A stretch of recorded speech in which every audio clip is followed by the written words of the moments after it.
안녕하세요. 라이메드입니다. 오늘은 실제 우리 학원에서 상담했었을 때 그런 상담을 했던 그런 실제 이야기를 한번 말씀드리려고 합니다. 저희가 상담을 이제 진행하다 보면은 이제 그 점수대를 이제에 따라서 거기 맞춰서 상담하게 돼요.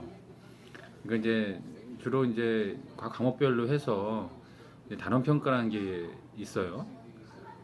그것을 이제 지금까지 배웠던 학생이 이제 초등학생이든 중학생이든 고등학생이든 간에 지금 배우고 있는 그 단원의 지금 전 단원을 다시 이제 시험을 봐서 거기에서 이제 어떤 학생이 이제 아는 부분과 모르는 부분을 구분을 짓고 이제 그 부분에 대해서 이제 실제적인 그 학원에 어떤 도움이 필요한 건지 부족한 부분을 이제 말씀을 드리고 이제 거기서 진단을 분석을 해서 말씀을 드리는 거죠.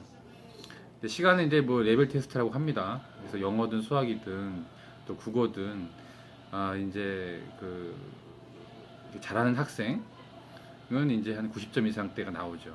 그 학생의 특징은 개념이 다 되어 있는 상태고 학교 수업과 모든 것들이 적극적인 참여 또 이 공부에 대해서 이제 그야말로 재미를 아는 상태인 거죠. 그런 학생들이 있고요. 물론 또 그런 학생 중에서도 자기가 이제 암기력과 모든 그 학업에 대해서 이제 머리가 된다고 하는 약간 좀 이렇게 자만한 친구들 조금 있을 수 있어요. 토끼형이죠. 근데 그런 친구들은 좀 잘 그거를 좀 얘기를 해주어서 다시금 이제 거북이의 상태로 이제 정말 재미를 느낀다고 한다면 이제 학교의 점수에서 이제 거기서 이제 집중되는 것이 아니라 이제 공부의 맛이죠. 영어가 진짜 재밌고 그 이상을 이제 즐길 수 있는 공부의 맛이라고 할 수 있는 부분을 이제 보여주게 되는 거죠. 수학 또한 마찬가지죠. 그런 부분에서 이제 결국 이제 저희가 하는 일은 이제 뭐 학원에 이제 뭐 슬로건도 그렇지만은 이제 꿈은 이제 더 위대하게 꿈을 꾸고 그 다음에 진리는 자유롭게 예, 예, 그런 표현을 썼습니다.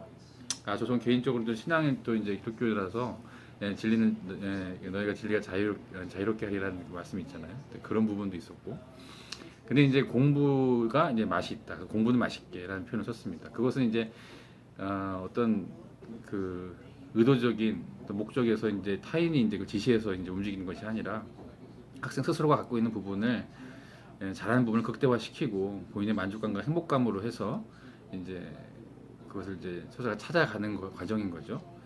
예, 현 정부가 갖고 있는 그 지금 수행 평가든지 모든 개정 교과 과목의 모든 취지나 목적과 모든 방향성은 결과를 이제 내자는 어떤 과거에서 이제 했던 그런 과정이 아니라 좀 과정 가운데서 좀 학생이 즐겨 할 수 있는 부분을 스스로 찾고 스스로 목소리를 내고 또 이제 그 부분을 이제 찾기 위함에 인 거죠. 그래서 지금 그런 부분을 이제 하나하나씩 일깨워 주는 게 저희 일인가 싶습니다. 다시 돌아가서 이제 그렇게 해서 90점대 이상 나온 학생들이 있고요. 그리고 이제 중하위권 학생들이 있어요. 7, 80점 되는 학생들이 있습니다. 그 학생의 특징은 이제 옛날 한두 번 정도는 90점에서 나왔었는데 이제 좀 게을러졌고 이 정도면 됐네. 이 정도면 이제 노력하면 나오는구나 해서 이제 좀 예, 예, 그 공부에 대한 재미와 이런 걸 모르는 상태죠. 그래서 항상 좀 약간의 불안감도 있지만 힘들었다가 재밌다가 게을렀다가 계속 이렇게 왔다 갔다 하는 상태인 거예요. 개념이 잡히긴 했지만 자꾸 까먹고 뭐 이런 상태인 거죠. 알았는데도 자꾸 이렇게 뭔가 좀 구멍이 있는 상태인 겁니다. 그래서 그 점수 때는 이제 그렇게 해서 다시 이제 그 부족한 부분을 채워 넣는 그런 부분이 있습니다. 이것도 참 이 과목별로 해가지고 말씀을 드려야 될 것 같네요. 영어하고 수학하고 이렇게 버무려서 말씀드리기가 참 힘드네요. 그리고 이제 마지막으로는 이제 그 70점대 이하 친구들인데 지금 말씀드리고 싶은 거는 이제 요 부분 친구들 좀 말씀드리고 싶어요. 보통 이제 저희 그 뭐 이제 학원 이쪽에 계신 이제 그 선배들이나 또 이제 저희도 지인을 통해서 이제 뭐 대형 이제 학원 원장도 이제 계시지만은 이제 소위 이제 그 테스트라고 해서 이제 최하 70점 이상은 되는 사람을 이제 받는 학원도 있어요. 근데 그렇지 못하면은 이제 그 한계점이라고 하는 시기가 또 있거든요. 이제 그 부분을 좀 죄송스러운 말씀인데 그걸 좀 또 드리기는 좀 힘들 것 같기도 하고 합니다. 근데 지금 저희가 이제 필드 현장에서의 그 느낌은 이제 그 부분을 좀 말씀을 드리고 싶네요. 그러니까 이제 소위 이제 우리가 말하는 아픈 손가락이라고 하는데 이 학생이 좀 70점 이하 되는 학생들의 특징이 있어요. 일단은 마음의 상처 같이 그 점수대하고 마음의 의지력이 이제 비례하게 됩니다. 학교에서 이제 어떤 그 학업을 못 따라가게 되고 개념 상태가 이제 온전하지 못한 상태고 그리고 이제 아는 것과 모르는 것에 대해 구분이 이제 없는 상태인 거예요. 그것이 이제 뒤섞여 있고 그러니까 자기가 아는 걸 맞춰도 별 기쁘지가 않아요. 찍었는지 알았는지를 다 구분이 안 됩니다.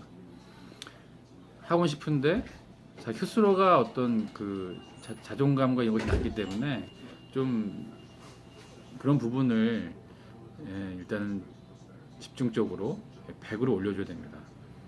이런 학생들한테는 어떤 점수가 중요하다, 뭐 문제를 더 맞고 틀리고 뭐 그런 것보다는 스스로에 대한 어떤 그 이제 마음적인 부분을 잘 다스려서 온전하게 극대화시킬 수 있도록 그 자신감을 극대화시킬 수 있도록 작은 목표를 가지고서 이제 하나하나씩 그 노력한 부분만큼의 그 어떤 그 보상을 나올 수 있게끔의 어떤 그런 기쁨을 누리게끔 이렇게 그런 처방이 이게 필요한 거죠. 근데 자꾸 근데 이제 학교 가면 비교가 되고 거기서 오는 갈등과 힘듦이 있을 수가 있어요. 근데 그런 부분들을 이제 잘 이제 케어해서 저희가 이제 잘 이끌어 가야 된다고 봅니다. 예. 시간이 지금 벌써 7분이 넘어갔는데요. 그러니까 오늘은 이제 그 상담의 간략한 좀 오는 형태 그 세 부류를 말씀드렸는데 요것도 지금 하나하나씩 그 아픈 손가락에 대해서 다시 한번 말씀드리겠습니다. 또 말하다 보니까 자꾸 시간이 길어질 것 같아서 여기까지만 하고요. 바로 이어서 이제 그 부분을 다음 영상에 또 올리겠습니다. 구독과 좋아요를 눌러달라고 부탁을 매일 드리는데 그것도 좀 부담드린 것 같아서 죄송하고 자유롭게 영상이 좋으시면 누르셔도 좋고 그렇습니다. 오늘도 행복한 하루 되시고요. 감사합니다.